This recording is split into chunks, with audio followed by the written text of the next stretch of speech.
The story begins in a world filled with countless species of life living amongst humans, birds, beasts, some interesting fish, and even fairies and spirits. But the being that reigns above them all is the mighty dragon. In this world, most living beings possess a home that well suits their needs, and understand the importance of having a home they can call their own. Somewhere in a cave, a slime couple is eager to move into their new home. The man selling it, who is actually a demon lord, persuades them into buying it, showing off all of its enticing features, and watches eerily as the eager couple signs the contract. Elsewhere, we're introduced to our main protagonist, a cowardly red dragon named Letty, who's just been disowned by his parents after failing to guard the egg. One night, he fell asleep while he was supposed to be watching it, resulting in a hunter being able to sneak in and steal it. Letty was so pathetic he didn't even confront the hunter to get it back because he was afraid of getting hurt. And when his father came home, he immediately disowned him, calling him a disgrace to all dragonkind. Now, he's left to fend for himself for the first time in a world full of mysteries. But unlike other dragons, Letty is docile, weak, and overall severely lacking in his abilities. Upon looking at his ID card, he wonders how the hell he's going to survive with stats this bad.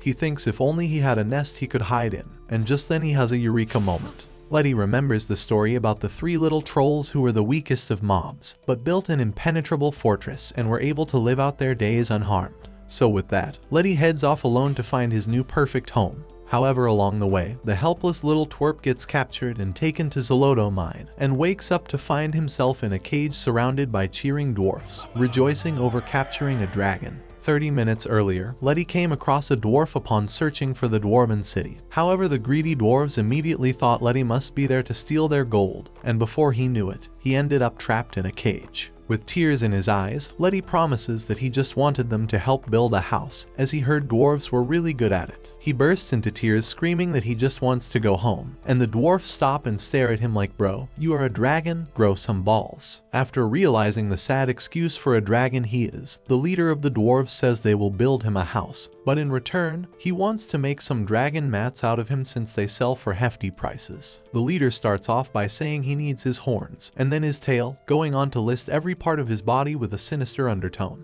Letty becomes frantic, trying to think of a way to escape, and remembering how greedy the dwarves are, he tricks them into thinking that someone is stealing their gold, giving him just enough time to escape into the woods, where he happens to run into the hunter that stole the egg. However, at that moment, the dwarves chasing him catch up and get into a fight with the hunter, giving Letty a small window to get away. After running for hours, Letty finds himself crying alone in the forest as he feels so hopeless. But just then a couple of harpies appear who feel sorry for Letty. He tells them his story while they comfort him, and after they offer to let him stay with them, as their nest is quite empty since the younglings left. The harpies show him the nest at the top of the tree, but Letty, being the hopeless dragon he is, can't even fly yet, so he has to climb the entire thing using his claws. After reaching the top, the harpies try teaching him how to use his wings to fly and speak words of encouragement to him. Letty jumps off and glides through the air, putting a smile on his face and making the harpies proud. All for about 3 seconds as he falls flat on his face, forgetting the most important rule, to flap his damn wings. The harpies laugh while Letty sulks in shame and embarrassment. However, they come up with an idea for him, and suggest he heads into the valley beyond, where he can find a giant oak tree inhabited by goblins that may be able to help him. The next thing we see is that it's nightfall, and Letty hanging from a tree by his foot upside down. The goblins see Letty as a juicy dragon steak, but upon mentioning the harpies, the goblins change their attitude and release him as their major simps for the harpies, and don't want to disappoint them. After sharing his story with the goblins, they encourage him to carry on his journey, and to stop being such a wuss because he's a whole dragon. Letty carries on with his journey and ends up at a place called Saharajan, where he's offered a place in their home. However, Letty F's around and finds out he can't breathe underwater, or even swim, and so he declines the offer. Letty is then advised to head east near the Great Yggdrasil tree, where he'll find a great architect named Diria, who even helped them build Saharajan. Letty thanks him and departs, running into some gnomes along the way who point him in the right direction. After some time, Letty finally arrives at his destination. However, just then he's encountered by a team of heroes, who instantly see him as a threat since he's a dragon. Just as they draw their weapons, a mysterious being approaches holding a special book and swiftly deals with the heroes' team.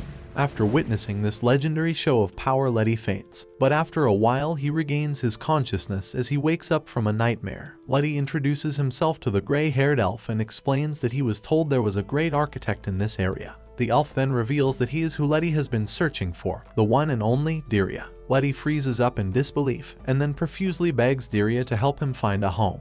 As someone who has been in the real estate business for centuries, Diria tells Letty that he has 3 options. A. He can build his own home. B. Purchase an existing house. Or C. Simply rent from a property owner. Diria reveals that he's both a registered architect and a licensed real estate agent, and with so many options, Letty's brain begins to disco dance, probably thinking that Diria is Jesus' second coming. But that all comes crashing down when he hands Letty his card, and upon inspecting it, Letty sees that it says Demon Lord written on it, which Diria admits is one of his occupations as well. Diria asks Letty which path he wants to go down in regards to acquiring his new home. Letty reveals that he wants a cozy little cottage, but Diria isn't sure something like that could accommodate someone of his size. While designing the cottage, Diria informs Letty that if he lives in a house like this, then he will be as good as dead. He further tells him that heroes could just waltz right in and use a sword to isekai him straight to the pearly gates. Upon hearing this, Letty wonders how many more humans are out there cosplaying as heroes. Diria explains that whereas hunters are specialized in hunting non-humans, heroes are bloodthirsty killing machines, downright scums who rob, murder, pillage, and even assist with political coups. Sighing, Diria tells a scared Letty that it's time they start working on finding him a home.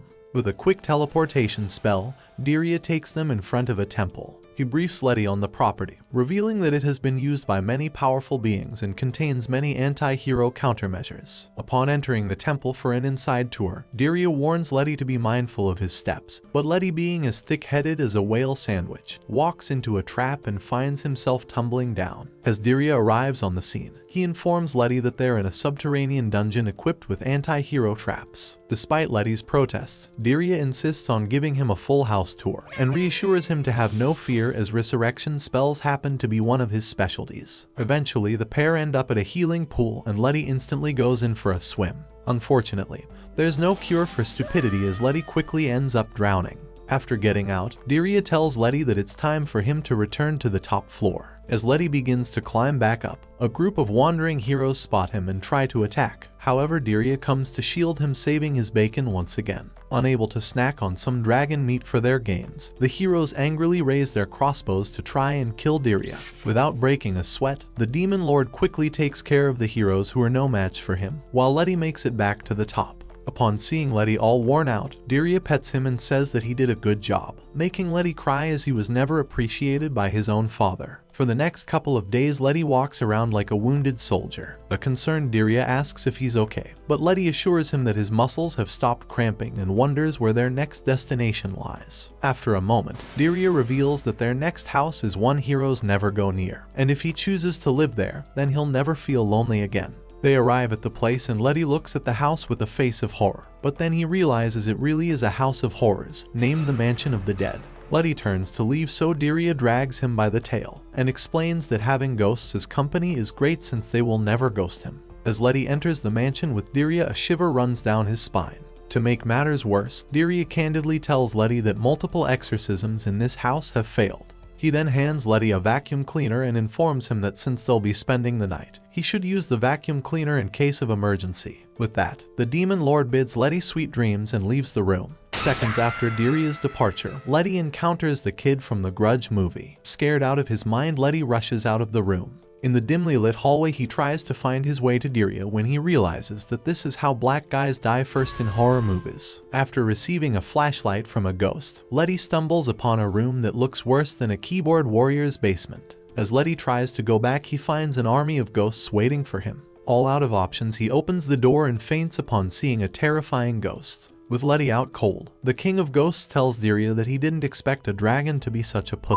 Upon meeting the Ghost King named Samuel, Letty discovers that the ghosts were only attempting to say hello and welcome him. Meanwhile, Samuel reflects on the past, recalling Diria wandering alongside a dragon. Diria responds, stating that since he had a dragon for a companion in the past, perhaps this is why he has a soft spot for Letty. Gathering his wits, Letty tells Diria that he needs a home where he can relax a little easier, and understanding this, Diria promises to help Letty find a home to his liking. The next day, as Letty and Dirya resume their journey, Dirya asks Letty if he's comfortable with making a quick stop. Like an obedient dog, Letty agrees but asks Dirya the reason for their stop. The Demon Lord reveals that they need to stop by the crone's lair, which instantly causes Letty to shake with fear. In a pathetic voice, he asks Dirya if they must really stop by another scary place when Dirya reveals that since a homeless loser like him couldn't afford a bed, he had to borrow one from them.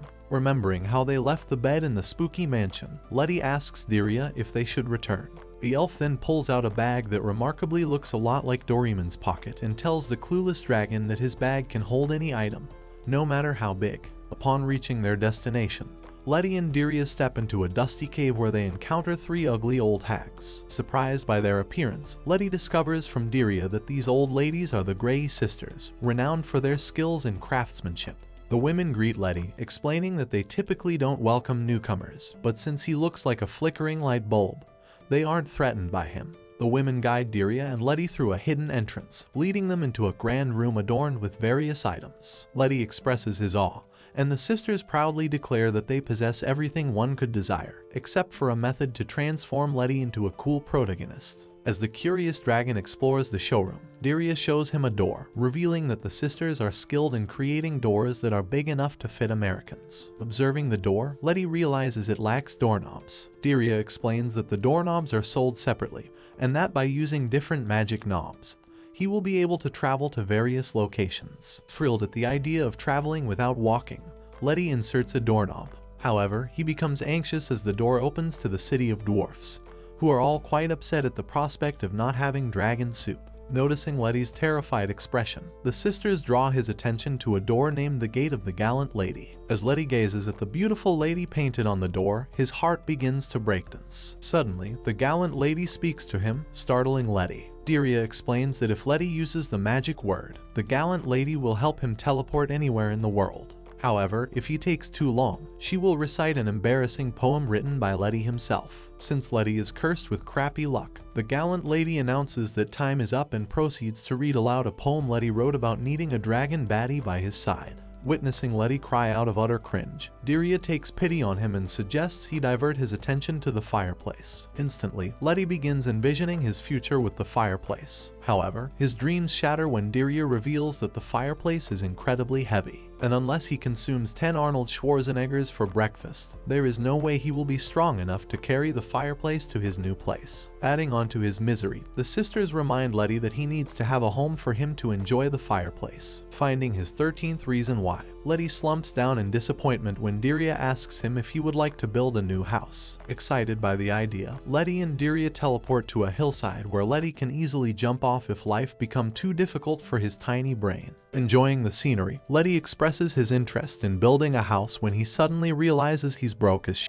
Dirya assures Letty, suggesting that since he's useless alive, his organs could increase his value if he were to just roll over and die. Not wanting to die without clapping some dragon cheeks, Letty starts to sulk, prompting Dirya to inquire about the amount of money he has. Taking out his wallet, Letty hands it to the Demon Lord, who finds a single tooth inside. Letty excitedly explains that if he puts the tooth under his pillow, a fairy will swap it for money. Unfazed as always, Dirya informs Letty that such things don't actually happen, just like how Santa Claus isn't real. Before Letty can go all emo on him, Dirya assures him that his financial problems can be solved later and takes out a blueprint for a house. Once Dirya explains the layout to Letty and receives his approval, he claps his hands and summons gnomes and big green ogres, revealing them to be his underpaid employees. With everything in place, the construction begins. Seeing everyone working, Letty attempts to help but fails miserably. This leads Dirya to wonder who peed in Letty's gene pool for him to be so pathetic and clumsy. However, being the compassionate demon lord he is, Dirya reassures Letty that Rome wasn't built in a day, and advises him to take it easy. After a week, Letty expresses immense gratitude to everyone for building his house. Dirya then informs him that they need to wait for heroes to arrive, explaining his plan of killing the oxygen thieves and selling their equipment. As Letty begins to worry, Dirya summons a trio of buffed up monsters. Initially terrified, Letty gets surprised when the monsters fawn over him, excited to see a real-life dragon. Diria informs Letty that the monsters will serve as his live-in bodyguards, earning their keep by battling heroes, while the rest will go to the construction cost. Wishing Letty luck, Diria departs, leaving Letty to enjoy his new house. However, trouble soon arrives in the form of heroes seeking a fight. Before battle can commence, one of the heroes recognizes Letty as the dragon who destroyed his companions, causing him to retreat. Overnight, Letty's reputation grows among otherworldly creatures, who begin seeking his assistance, hailing him as the Flame Dragon Lord. Feeling overwhelmed by his newfound title, Letty decides to leave for the supermarket, never to return. As he prepares to depart, he encounters Diri, who questions why he's abandoning his house. Letty shares his story, explaining how his home has become a prime target for heroes seeking to explore and loot. He expresses his desire for peace and quiet. Moved by Letty's troubles, Diri pledges to help him find the perfect home. Finding himself amidst the icy plains of the Alps, Letty comes to understand why many homeless people end up as fentanyl users. He notices Diri covered in warm clothing and complains about feeling cold. Not wanting Peta to sue him for animal endangerment, the Demon Lord assures Letty that he has prepared winter clothing for him as well. Taking out his Doraemon pocket, Diri gives Letty an outfit that transforms him into a big Machai ball. After being dressed right, Letty's brain starts to unclog. He asks Diri why they're out in the middle of a big field of snow. The Demon Lord reminds him of his wish to live a secluded life, away from heroes and hunters, so what better place than the North Pole? Explaining further, Diri reveals that the land price is cheap, which will save his wallet a workout. Letty's sweat drops as he realizes that the Demon Lord is kinda autistic and likes to take things to an extreme level. Wrapping up the conversation, Diri shows Letty a low-budget documentary on the life of a Yeti and their habitat. After watching the film, Diri tells Letty that if he wants a home, he needs to start hoeing hard. Confused, Letty asks if he has to work by himself. The Demon Lord reveals that since igloos do not require construction cost, he can start working himself. With Diri's guidance and Letty's hard work, they manage to construct a modest igloo for Letty. Afterwards, Diri warns Letty that the toughest aspect of living in isolation is survival. He instructs Letty to channel his inner Bear Grylls and give it his all for the next 3 days. Letty feels his heart drop as he senses the start of a new character development arc. Before he can whine further, Diri shows him the peace sign and teleports the hell out. Alone and cold, Letty tries to find food for himself. Upon noticing a group of reindeers, Letty tries to unleash his inner predator but ends up becoming a prey himself. After multiple useless attempts, Letty decides that it's a good time to start dieting. However, another problem arises when Letty finds himself completely lost. As panic starts to settle in, Letty finds a big white Yeti behind him. Frightened, Letty wonders why a buffed-up monster is behind him when he's not even stuck in the washing machine. However, he quickly realizes that the monster means no harm as he invites Letty to his igloo. Upon entering, Letty finds Diria preparing dinner. However, before Letty can settle in, he notices that Diri has discarded his shirt, and the Yeti has also disrobed. To Letty's surprise, he then sees dwarfs and heroes, all completely naked, inside the igloo. Fearing that his meal would involve salty baby gravy of different kinds, Letty starts to panic. He then opens his eyes and realizes that it was all a freaky wet dream. As Letty resumes his search for food, he comes across a stranded egg. His mind begins to entertain thoughts of various dishes he could create with it, but he quickly shakes off the idea, recalling how his unfortunate journey started when a wet wipe stole his own egg. Turning away to continue his search for home, Letty suddenly realizes that the ice beneath him has cracked, and he is now drifting away from the land. While Letty shows mercy towards the helpless egg, not all beings are as kind-hearted. Soon, Letty finds himself confronted by a massive whale that swallows him whole in a matter of seconds. Regaining consciousness, Letty finds an ashy man hovering over him. After collecting his thoughts, Letty discovers that the man's name is Davy Jones. As Letty realizes that he's deep inside a whale, pun not intended, he begins to panic. Seeing Letty in distress, Davy consoles him and reveals a comfortable room inside the whale's stomach. He explains that since the whale swallows multiple Titanics here and there, he has a collection of items such as gems, eating utensils, cooking ingredients, and tea. Amazed by all the items, Letty decides to explore the whale house further. As he tours the laundry room, cooking area, and bathroom, Letty becomes increasingly impressed. Eventually, he agrees to stay with Davy for a while, appreciating the comfort and security provided within the whale's belly. After a good night's sleep, Letty discovers Davy sharpening his knife. A chill runs down his spine as he wonders if Davy is planning to eat him raw. Just then, Davy happily greets him, revealing that he's cooking breakfast for them. Realizing that he should watch less of those serial killer documentaries, Letty excuses himself to use the restroom. After breakfast, Letty informs Davy that he needs to leave, mentioning that someone is waiting for him. Understanding the urgency, Davy assists Letty in finding a way out. Taking quick action, they toss a barrel of pepper spray under the whale's nostrils, causing the whale to sneeze violently, which allows Letty to ride the momentum and escape from the whale's belly unharmed. Upon landing on a floating piece of ice, Letty encounters a seal. He attempts to tap into his animal instincts to hunt and feast on the seal, but fails miserably when the seal gives him a pleading look with its big puppy dog eyes. As Letty cries in frustration, the seal transforms into Diria, who reveals that this was all a test to see if he's fit to survive in the North Pole. Later, in his igloo, Letty's egg cracks open, revealing a bird-like creature. As the chick sees Letty, he addresses him as Papa, causing Letty to scream in protest that he's not even his child. The following day, Diria teleports Letty to a warmer location, mentioning that he knows of some communal housings that would suit him. Just then, Letty's chick emerges from his pouch, calling him Papa. Observing this, Diria comments that single fathers aren't as popular as single mothers in this era. Frustrated by Diris's teasing, Letty protests, exclaiming that he's not the father. Noticing how Diria doesn't believe him, Letty realizes that he needs to ring up Judge Judy for this case. Sighing, Diria then explains to the dragon that sometimes when a creature is born, it imprints on the first person it sees. However, feeling guilty and burdened, Letty asks Diria if it's okay for him to raise the bird. Hoping to ease Letty's doubts, Diria shares a story from many years ago when an explorer found an abandoned egg that hatched into a bird. Despite the explorer's attempts to return the bird to the wild, it continued to follow him around, eventually leading the explorer to accept the bird as his own. However, the story doesn't end there. After the explorer passes away, the bird, unable to comprehend the concept of death, refuses to carry on with its life. Many have said that the bird is still living alongside the explorer's corpse to this day. Hearing the scary story, Letty wets himself in fear. Diria further informs Letty that his chick belongs to a bird family which lives along rivers in the northern mountain region. Once the younglings enter adulthood, they become strong enough to summon a blizzard with just the flap of its wings. However, knowing he's a total muppet and will likely mess up, Letty tells Diria that if the chick stays with him, he'll end up as a degenerate. In an instant, Diria teleports them to a housing communication, revealing that perhaps he'll be able to find a parent more suited to raise his chick.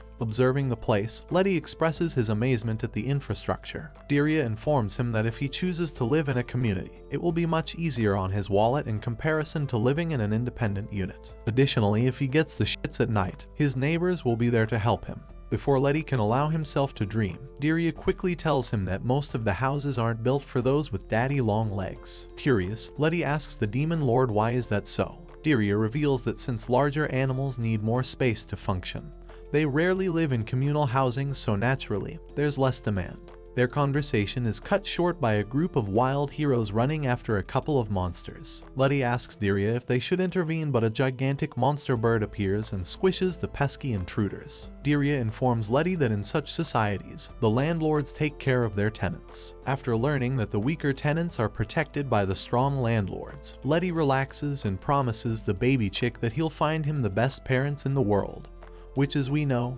do not exist. With a new goal in mind, Letty follows Diria to an apartment owned by a pair of conjoined orthros. Letty curiously asks Diria if the pair is married. Diria reveals that they're actually siblings who failed to find love, so they ended up pretending to be married to each other. Realizing that this is an extreme case of Sweet Home Alabama, Letty shudders in horror. He then expresses to the two-headed creature his desire for a forever home for the young chick, but the orthros inform him that they can't adopt a baby due to noise restrictions. Assuring the orthros, Letty reveals that since the chick is young, he won't make much noise. However, on cue, the chick lets out a blood-curdling scream, causing a disaster. After quickly exiting the apartment, Letty and Diria approach many different creatures, but all in vain. While taking a quick breather, Diria asks Letty that he should just take care of the bird, but Letty shakes his head, revealing that the chick wouldn't want someone as pathetic and weak as him. Diria agrees with him but tells Letty that everyone with crappy parents have ended up becoming great comedians,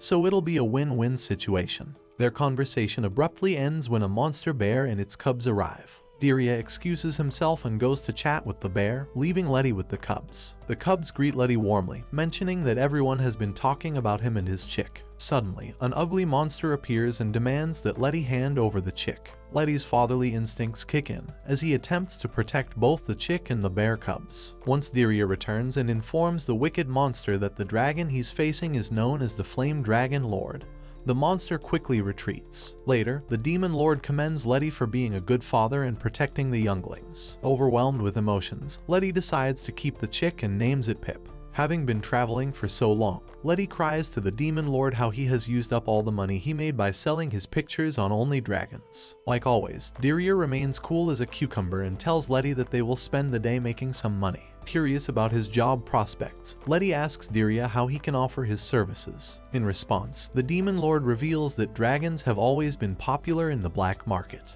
However, not wanting to resort to selling his organs to pay for Pip's college tuition, Letty nervously asks Diria if there's anything he can do while still alive. Without wasting more breath on the stupid dragon, Diria teleports them to a trade market. Upon seeing the marketplace bustling with humans, Letty instinctively seeks a hiding place.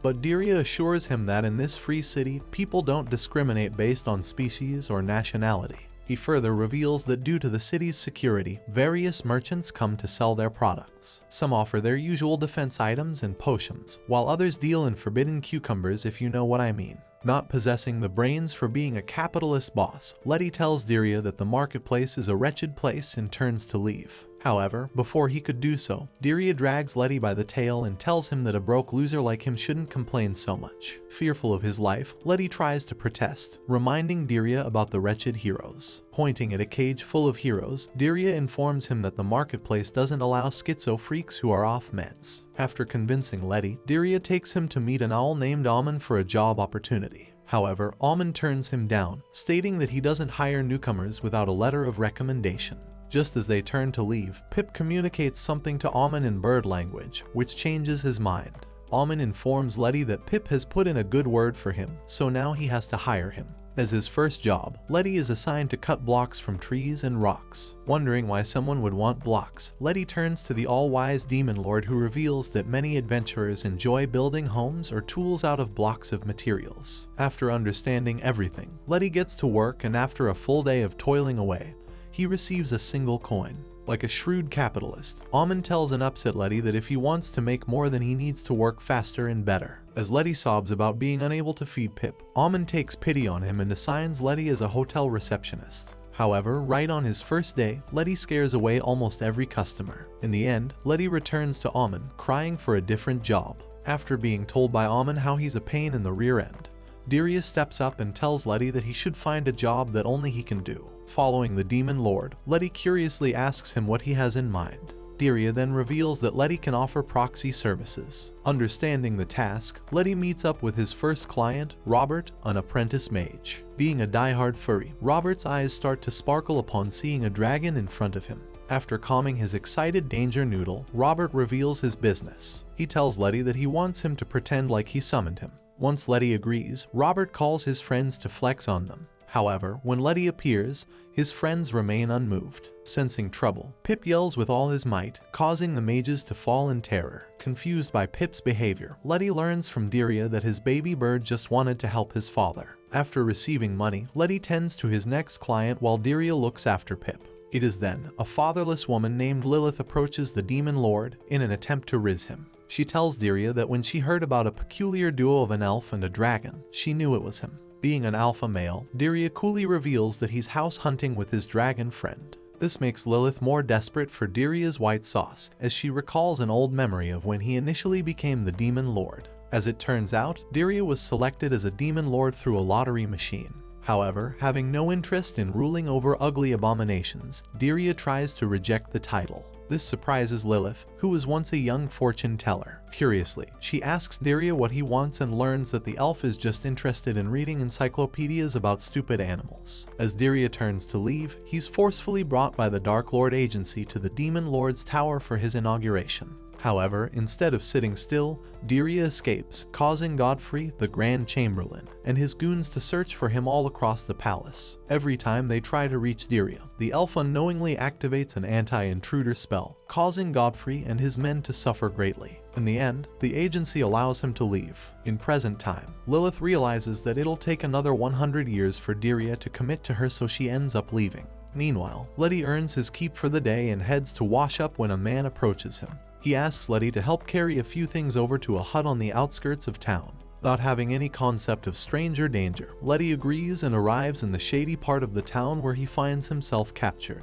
As the wicked humans throw Letty in a lockup, he tells Pip to leave him and make his escape, but instead of listening to his father, Pip motivates Letty to fight back. Fired up, Letty ignores all the threats he had been given by his captors and makes an attempt to break free. While trying to destroy the prison, an unfortunate-looking Orobas catches him and tells Letty to pipe down, but the scared dragon begs him to not turn him into cool weaponry. Confused by Letty's behavior, the Orobas asks him if he needs food for the youngling. Seizing this opportunity, Letty tells the horse how he needs to get out of the jail as someone is waiting on him. The Orobas smoothly opens the door, revealing that it had been unlocked the whole time. He tells Letty that if he wants to leave so badly, he can. However, before going, he should meet the others. This scares Letty, who wonders if on the other side of the door, an oiled-up big black wolf is waiting to pounce and ravish his rear end. As the Orobas opens the door to another cell, Letty discovers a bunch of unimpressive criminals and relaxes. Upon being introduced to everyone, Letty learns that the Orobas is known as Steve. During his conversation with the Orobas, Letty gets to know that they are all captives. He asks Steve if he has ever tried to leave. The Orobas discloses to him that the dungeon is part of a fighting arena which has its own perks. Unconvinced, Letty tries to tell Steve that they might run into some sort of problem later, but Steve scoffs and shows Letty a jacuzzi.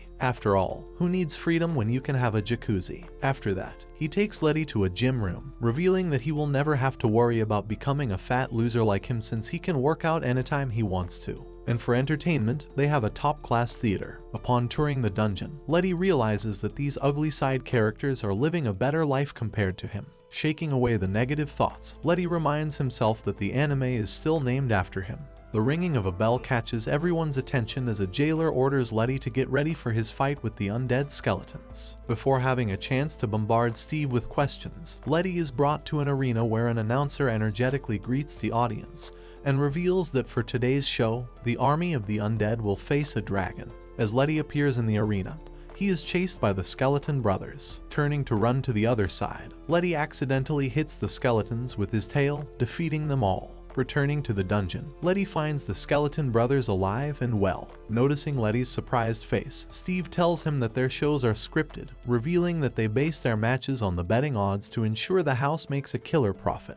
Their conversation comes to an end when Steve leaves Letty, reminding him that humans and monsters can coexist. Later, Letty arrives and finds Pip's crib empty, causing him to spiral into panic. In his frantic state, a jailer takes Letty to Pip, revealing that when he was in the arena, he ordered ice for Pip. In that moment, Letty finds himself recalling Steve's words. Having found Pip, Letty tries to get a shut-eye when he wonders what Dirya must be doing without him. Back in the marketplace, Dirya enjoys his life to the fullest. He enters a drinking competition and defeats everyone. After 10 days, Letty becomes annoyed when Dirya doesn't show up to save him. All of a sudden, the jailers arrive and inform the monsters that the Margrave has died and his eldest son now wants everyone euthanized. Before Letty can go off the rails, the monsters prepare an escape plan. As the angels of death arrive to kill them, they successfully ruin their plans. However, just as Letty's group is about to make an escape, they find themselves surrounded by a group of soldiers. Before they can harm Letty or the monsters, Dirya arrives and puts them under a sleeping spell. After arriving at a safe location, Steve and the rest of the monsters decide to become a traveling circus while Letty resumes his journey with Dirya. During their journey, Letty yawns and tells Dirya that lately he hasn't been getting enough sleep. Seeing the dragon twitch with sleep, Dirya asks Letty to get some shut-eye. With that, Letty grabs a pillow and drifts to a land where he's traveling with a female demon lord with massive plots. In the meantime, Pip spots a bird flying in the sky and asks Dirya if he can go play. After telling the chick to be wary of strangers, Dirya allows Pip to wander in the forest. As Pip explores the forest on his own for the first time, he comes across a sad little man. Seeing the man weep, Pip decides to stick his nose in his business and asks the man why he's crying. The man introduces himself as Mr. Leprechaun, revealing how he once lived in a shoe until a passing hero crushed it with his foot and then tossed the shoe in a river, leaving him and his friends homeless. After hearing Mr. Leprechaun's sad story, Pip tells him that he'll help them, revealing how his father is also looking for a home. Confused as to why a dragon would need a home, Mr. Leprechaun curiously inquires Pip why his father is looking for a home. In response, Pip proudly reveals that it's all part of his father's world domination plan. After their conversation, Pip carries Mr. Leprechaun and helps him get reunited with his loser friend. Just when the two leprechauns express their wish of staying in an old leather shoe, Pip spots a hero wearing leather shoes. Being born with big balls of steel, Pip tells them that they'll try to hijack the hero's shoe. This causes the leprechauns to worry, as they tell Pip that if they try to steal a hero's shoe, they will end up headless in a ditch. However, Pip assures them that everything will be fine. With a goal in mind, Pip hops on a tree and directs an army of worms towards the heroes, causing them to run in panic. Amidst the chaos, one of the heroes leaves behind his shoe, which the leprechauns quickly claim as their new home. Hearing Letty's voice, Pip rushes into his father's loving arms. Afterwards, Letty complains to Deria that he shouldn't have allowed his precious son to wander in the forest. To which, Deria reveals that when he was growing up, he was constantly facing bloodthirsty beings. Curiously, Letty asks him why he was living in such a dangerous environment. Deria tells him that he apprenticed with a master who lived in the wilderness. Upon learning that Deria had a whole childhood, Letty, who had previously believed that no hole in the world would have been strong enough to birth the demon lord,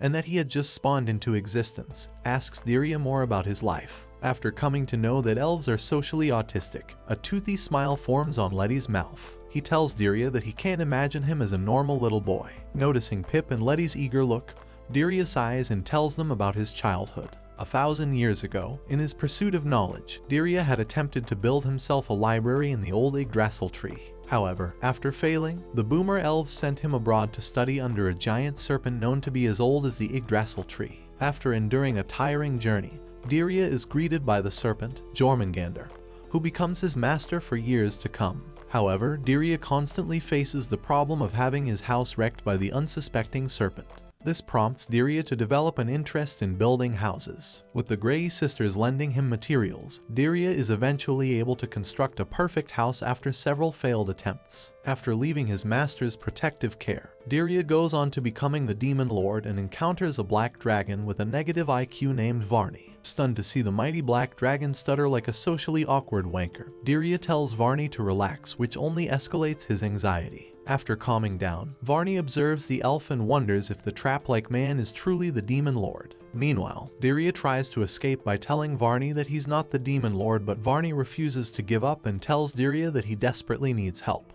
As Deria observes Varney's appearance, he realizes that he is the same black dragon that the heroes have placed a bounty on.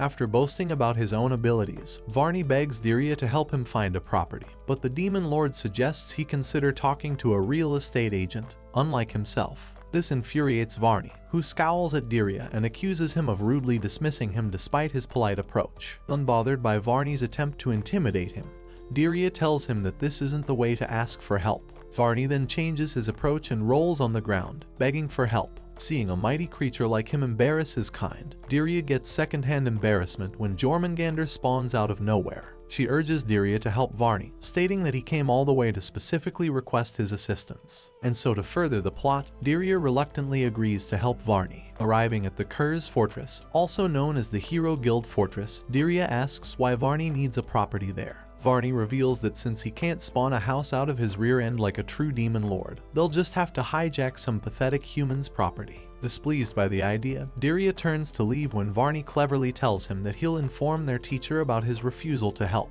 In the end, Deria reluctantly submits to Varney's plan and enters the guild in FBI style. As the crowd frantically tries to escape, Varney announces that he may be a scoundrel, but he has morals. He asks all the pretty ladies to leave so he can rid the world of ugly girls with huge backs and men with receding hairlines. After his declaration, Varney unleashes his flames, burning the aesthetically unpleasing individuals present in front of him. However, determined to salvage their reputation, the heroes try to fight back. Deria steps in and uses his magic to disarm them, prompting Varney to cheer for him. He proudly reveals to everyone that he's the big bad Demon Lord. This terrifies all the heroes, as the Demon Lord had just become a legend of the past. After taking care of the pesky humans, Diria turns to leave. He tells Varney that since he'll be making the fortress his home, his job is done.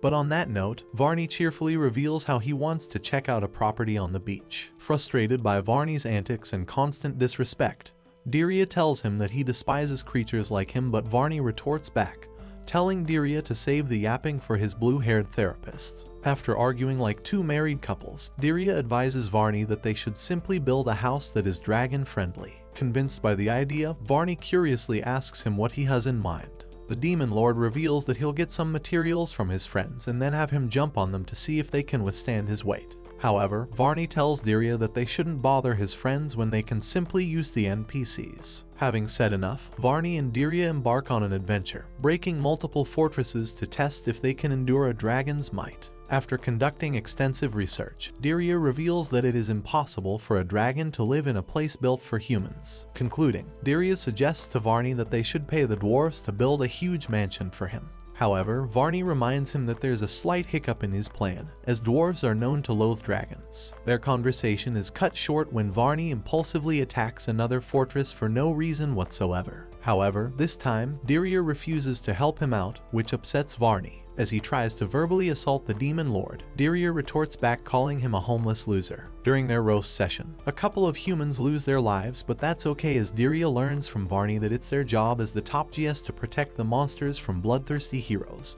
After calming his anger towards Varney, Diria asks him why he wants a house. The dragon reveals that he's getting older and hasn't yet clapped a female dragon. If only he had a house of his own, then he would be happily settled with a family of his own. As Diria realizes that Varney wants him to help those inferior to him in terms of strength, he laughs and promises the dragon to do his best. Relieved by this, Varney flies away, in hopes of finding a home to rest. In the present, Diria finds both Pip and Letty exhausted and tells them that he will recap another 100 years of his life in another video. As Diria's misfortune would have it, Hunter Huey stumbles upon his footprint, and makes it his life mission to hunt him down. He recalls how a few months prior, he had just finished a job which involved stealing a dragon's egg and was camped outside by the Zarada mines when he first encountered the red dragon. Seeing the dragon act like a complete soy boy, Huey comes to the conclusion that he must be a new species of the red dragon. With Letty being unable to fight or fly, Huey excitedly tells Albert, his partner in crime, that they'll have his hide the next time they spot him. After that, the two hunters devote their lives to finding Letty. They arrive at the Temple of Fall in hopes of catching Letty, but discover that the dragon had already left. This upsets Albert, who tells Huey that they should just rob the temple, but Huey reminds him that they're scums with morals. They can only steal when a job requires it. Seeing the footprints leading to the Forest of the Dead, Huey becomes frightened, but Albert reassures him that all the ghost stories about the forest are as fake as the love of an Instagram influencer for a middle-aged man with a yacht. However, the thought of entering a dead forest doesn't sit right with the hunter, and so they end up finding a different route which leads them to the house on the hills. While observing the house, Huey wonders if a dragon truly lives in such a civilized fashion. This upsets Albert, who tells Huey not to make racist stereotypes. He reminds him that the Grey sisters gave them the map, stating that they will find the dragon using it. As Huey prepares himself for the invasion, he is reminded of his morals. He tells Albert that he can only invade two things, his mom and a lair. After hearing that terrible mom joke, Albert decides to take a breather and asks Huey to join him. As they relax, they spot heroes entering the house with ease. Intrigued, the hunters peep in and witness the heroes being attacked by monsters. The monsters reveal that their boss, the Flame Dragon Lord, is currently busy with his world domination plan. After hearing the tale of the Red Dragon's might, Huey and Albert rush to the nearest guild. They warn the adventurers about the Flame Dragon Lord and his wicked plan of world domination, causing them all to panic. And so, the rumors of Letty being a dragon Chad spread like wildfire. The next day, Huey and Albert wait to ambush Letty when they discover him breathing fire upon a group of bandits. Terrified, the two hunters decide to retreat and hunt the dragon another time. In reality, it had been the Demon Lord's magic that had toasted the bandits. After eliminating their enemies, Letty and Diria search through their goods when they come across a tied-up human girl in one of the boxes. As the girl stirs awake, she accuses Letty and Diria of kidnapping her, revealing that she's the daughter of a man with an exceptionally long name.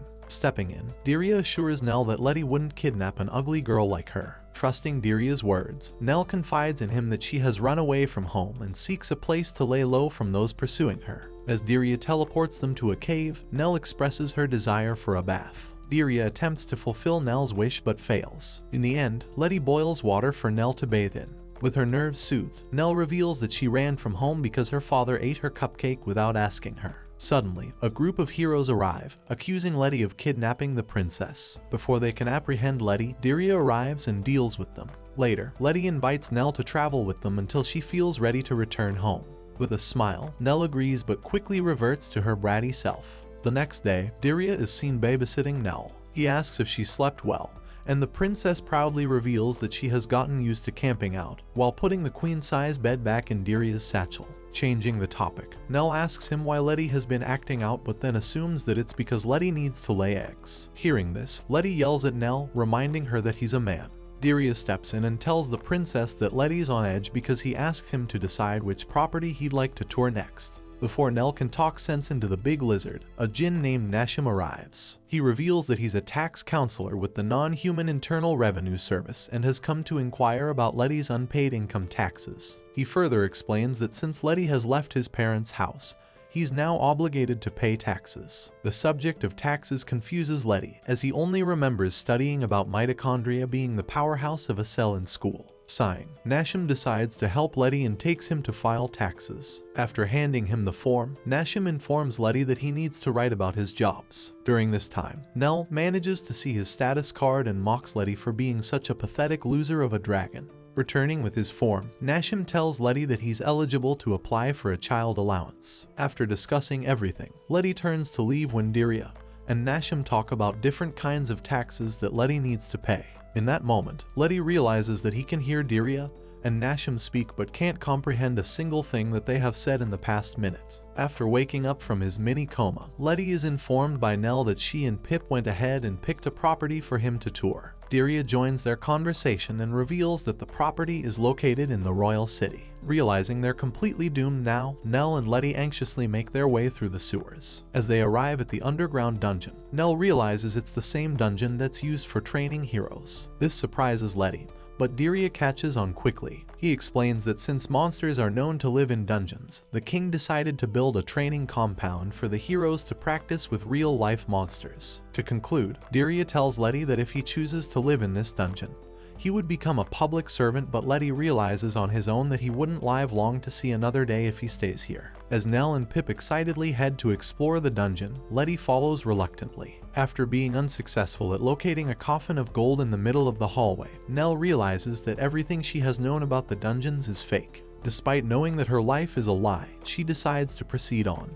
Along the way, the gang encounters many monsters until they finally arrive at the front of the boss area. However, when Letty is unable to open the door, Diria reveals that they'll need necessary items to proceed. Hearing this, Letty senses that the dungeon looks awfully familiar. Diria informs him that the dungeon was crafted by the man who created the Temple of Fall. Unimpressed by the information, Letty, Nell, and Pip locate the key to open the door, but then suddenly, the ceiling starts to close down on them. During this moment, Pip locates a hidden door which leads the group to the royal castle, much to Nell's annoyance. Believing that Letty, now notoriously known as the Flame Dragon Lord, is holding the princess hostage, the knights surround him, ready to take him down. Meanwhile, Letty racks his head, trying to find the reason why he's in this situation. Diria quickly helps him recap, revealing that after he entered the castle, he ran into a group of heroes whom he took care of with his magic. However, the humans interpreted this situation as the flame dragon attempting to hijack the castle, which led to their current predicament. As Letty wonders if the situation could get any worse, Diria reveals that the king believes he has kidnapped Nell. Hearing this, Letty asks Nell to clear out the misunderstanding, but the brat shuts him down by saying that she will not be talking to her father until he apologizes to her for eating her cupcake. Sighing, he turns to Diria and asks him to just teleport them out, but the demon lord reveals that they can't do that as the castle is warded against teleportation magic. Being the only one with brains, Dirya announces that they will be building their own line of defense. He sends Pip to eliminate the guards through his deathly scream while they seal off all the outer gates. With all the important access points under their control, Nell and Pip begin to celebrate. Meanwhile, Dirya announces the next phase of their plan is taking countermeasures. However, before Nell can join Dirya, Letty tells her to stay back, reminding her that they'll be fighting against her dad after all. Annoyed, Nell reveals that she's going to flip the script and give her father-daughter issues. This will be a tribute to all the blue-haired girls with daddy issues. The princess further tells Letty that she won't be able to forgive herself if she leaves her friends in a time of need. Respecting Nell's decision, Letty joins Dirya as they prepare to attack. Dirya calls upon the gnomes, who assist them in hurling rocks at the royal army's vanguards. Witnessing the battle tip in their favor, Nell confidently predicts that her father will soon order the army to retreat. However, as the day transitions into evening, Nell and Letty grow exhausted while awaiting the army's withdrawal. Finally, Nell breaks down and curses Dirya for allowing the gnomes to return home. Dirya defends his actions, emphasizing his commitment to treating his employees with respect. Seeking a new strategy, Dirya decides to use the portcullis to trap the soldiers. Unfortunately, their plan falters when the soldiers begin scaling the walls. With no way out, the king appeals to the flame dragon, urging him to return his daughter unharmed. Witnessing Nell's tears prompts Letty to realize that it's time for the father and daughter to reconcile. With Dirya's assistance, Letty lures the king into a room where he finds Nell and embraces her. In the meantime, Letty tells Dirya how he has finally realized that his father kicked him out for his own betterment. This makes Dirya smile proudly. After reconciling with his daughter, the king recognizes Letty as the true victim in the situation and apologizes to him. He asks Letty if he wants a place in the dungeon, but Letty hesitantly tells him that he'd like to look for another place after all the fiasco. Understanding the gravity of the situation, the king offers Letty some fairy dust, enabling him to fly. Meanwhile, Nell presents Letty with a fragment of a fairy stone, keeping the other half for herself. She explains that this connection will always bind them together. After bidding farewell to his newfound friend, Letty takes to the skies. As he flies, memories flood back to him. Recalling the first time he experienced the world from above was when he was sitting on top of his father's head. In the records of history, this event would be remembered as the moment Letty was captivated by the princess's beauty, leading him to vow never to harm the city that housed his princess. And that brings us to the end of the anime. Don't forget to like and subscribe if you enjoyed, and leave your comments down below because I read all of them. Until next time, take care.